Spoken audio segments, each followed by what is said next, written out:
Hello, and welcome back to our cozy, well-lit sanctuary at Lingering Light. I am so deeply glad you've joined us tonight, perhaps with a blanket over your knees or a golden retriever at your feet. Tonight, we are turning our attention to the father of American individualism, Ralph Waldo Emerson, a man whose 19th century wisdom feels like it was written specifically for us in the 21st century. Emerson was the leader of the Transcendentalist movement, a group of thinkers who believed that the spark of the universe resides within every single person.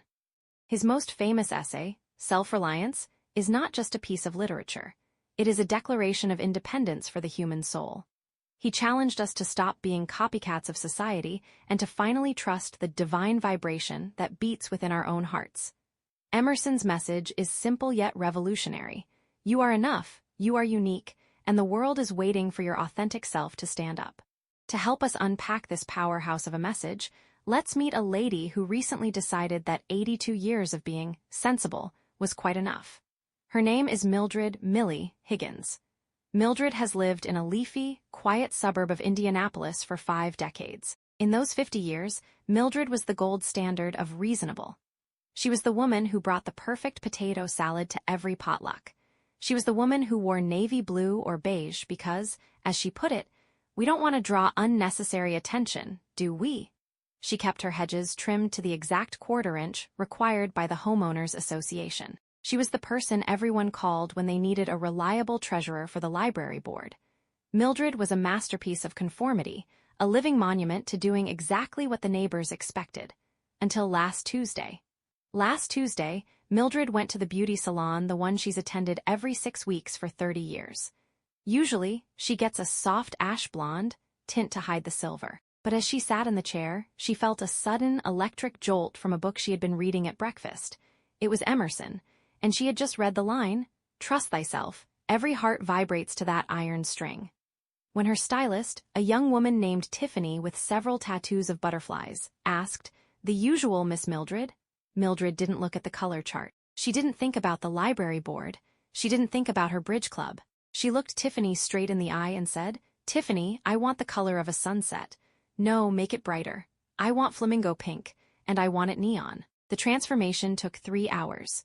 When Mildred walked out of that salon, her hair was the color of a high-end strawberry milkshake or perhaps a very excited hibiscus flower. It was glorious. It was loud. It was, according to every rule Mildred had lived by, completely unreasonable. As she walked to her car, she caught her reflection in a shop window and whispered Emerson's words. "A foolish consistency is the hobgoblin of little minds, adored by little statesmen and philosophers and divines." Well, Mildred chuckled to herself, my mind just got a lot bigger, and my hair just got a lot brighter. Sorry, hobgoblin, but you're evicted. She drove home, and as she pulled into her driveway, she saw her neighbor, Mrs. Gable, a woman whose hobby is judging people through her Venetian blinds. Mrs. Gable actually dropped her watering can. She came scurrying over to the driveway, her eyes wide. "Mildred," Mrs. Gable gasped, "you're your hair, it's pink. What will people think? What will the rector say at church on Sunday? It's just not. Well, it's not like you." Mildred adjusted her sunglasses, feeling a surge of energy she hadn't felt since the Eisenhower administration. She leaned out the window and said, "Abigail, Emerson says that to be great is to be misunderstood. If the rector is confused by my hair, that's his spiritual journey, not mine. I've spent 80 years being like me. I thought it was time I tried being myself instead." The real test came on Thursday at the weekly bridge club. This group of ladies had been playing together since 1988. They had a ritual. They had a rhythm. And they certainly had an unspoken dress code that involved a lot of floral prints and sensible loafers. Mildred walked in, her neon pink hair shining like a beacon of rebellion. The room went silent. You could have heard a knitting needle drop on a shag carpet. "Mildred," said Beatrice, the self-appointed captain of the group, "is that a wig? Is it for a charity gala?" "No, Beatrice," Mildred said, taking her seat with a flourish. "It's my hair. I felt my soul was a bit too colorful for ash blonde lately. Emerson tells us, insist on yourself, never imitate. For 30 years, I've been imitating a beige version of a bank teller. I decided to stop." The ladies exchanged looks. There was a palpable sense of discomfort. Mildred realized that by being her authentic self, she had disturbed the peace of their conformity. but she didn't feel bad. She felt light. Emerson wrote, "Whoso would be a man must be a nonconformist." Mildred figured that applied to 80-year-old women in cardigans, too. "But Mildred," Beatrice whispered, "people are talking. They say you're well, they're worried about your mental state." Mildred dealt the cards with a snappy click. "Beatrice, dear," Emerson also said, "it is easy in the world to live after the world's opinion. It is easy in solitude to live after our own. But the great man is he who, in the midst of the crowd, keeps with perfect sweetness the independence of solitude." I'm just practicing my independence. Now, are we playing bridge, or are we discussing my follicles? By the end of the second rubber, something miraculous happened. Gertrude, the quietest member of the group, leaned over and whispered, "I have a pair of red leather boots I bought in Italy 10 years ago. I've never worn them because I thought they were too loud for someone my age." Mildred winked. "Wear the boots, Gertrude. Trust the vibration." The next day was the monthly meeting of the library board. Mildred had been the treasurer for 15 years. She was the one who balanced the books, tracked the late fees, and never made a fuss. She was the ultimate, reasonable Mildred. The board president, a man named Mr. Henderson, who wore bow ties and talked in bullet points, announced that they needed someone to chair the 3-month-long Summer Literacy Gala and silent auction. Everyone turned their heads toward Mildred. They expected her to say yes. She always said yes. It was her role. It was her mask. Mildred felt the old pressure, rising, the need to be helpful, the fear of disappointing the group. But then she remembered Emerson's warning. Your goodness must have some edge to it, else it is none. She took a breath, her pink hair shimmering under the fluorescent lights. No, she said. The room froze. Mr. Henderson adjusted his bow tie.